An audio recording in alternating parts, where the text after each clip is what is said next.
PTI इश्तियार साहब ने press conference की थी, उसके ऊपर खान साहब ने बात की है और उन्होंने कहा है कि माफ़ी की बात की जा रही है। तो उन्होंने कहा कि माफ़ी जो है वो मांगे जिन्होंने हमारे लोगों को शहीद किया, जिन्होंने हमारे लोगों को के ऊपर जुल्म सितम किया, ज़ख्मी किया, चार दीवारी का तकद्दुस पामाल किया, तो माफ़ी तो उनको मांगनी चाहिए। और उन्होंने ये भी कहा कि मैं माफ़ी जो है एक सूरत में मांगूंगा, वो सूरत में कि CCTV फुटेजेस जो हैं वो सामने लाई जाएं। वो CCTV फुटेजेस के अंदर अगर पाकिस्तान तहरीक इंसाफ का कोई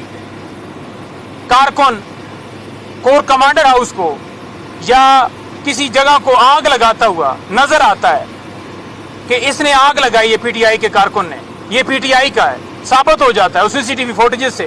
तो फिर मैं ज़रूर माफ़ी मांगूंगा। और उन्होंने कहा कि CCTV फुटेजेस जो हैं वो हाई कोर्ट से वहाँ से भी चुराई गई और जिन्होंने एक साबिक वज़ीर आज़म को हाई कोर्ट से अगवा किया, जिसके ऊपर सुप्रीम कोर्ट ने ये कह दिया कि ये जो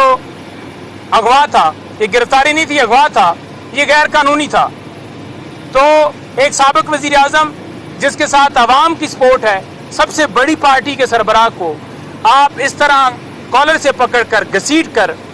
तजलील करके ऐसे केस में ले जाएंगे जहां पर वो बेल के लिए वहां पर गया हुआ है। और वो वज़ीर आज़म, साबिक वज़ीर आज़म जिसके घर में 14 मार्च को जुडिशल कम्प्लेक्स हमला होता है, फिर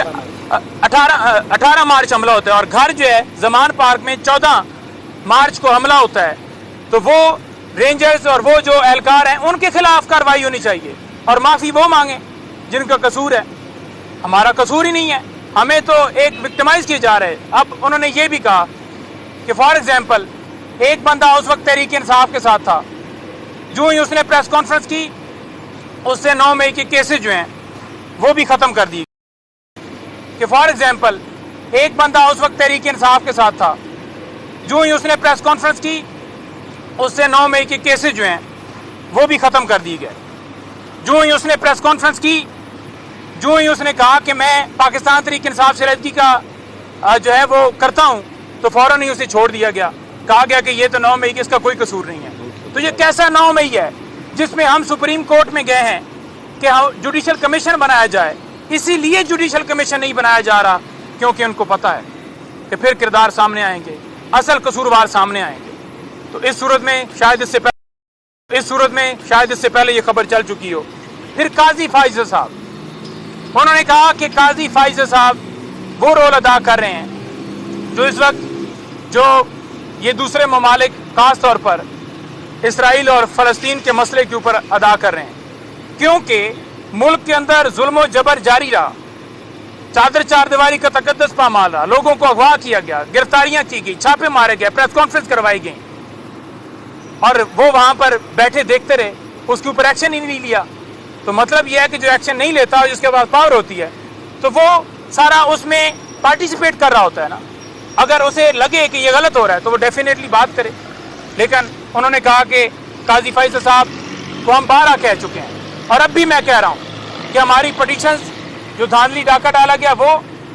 हमारी पटिशन जो धांधली डाका डाला गया वो हमारी पटिशन, फंडामेंटल राइट्स की जो वायलेशन की गई वो हमारी पटिशन, जुडिशल कम्प्लेक्स के हवाले से, खान साहब की डिस्क्वालिफिकेशन के हवाले से, और जितनी पटिशन्स हैं वो क्यों नहीं लगाई जा रही, क्यों नहीं कमीशन बनाया जा रहा। उन्होंने कहा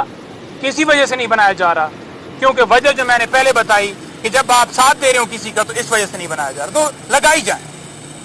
फिर जो बांग्लादेश है, बांग्लादेश में जो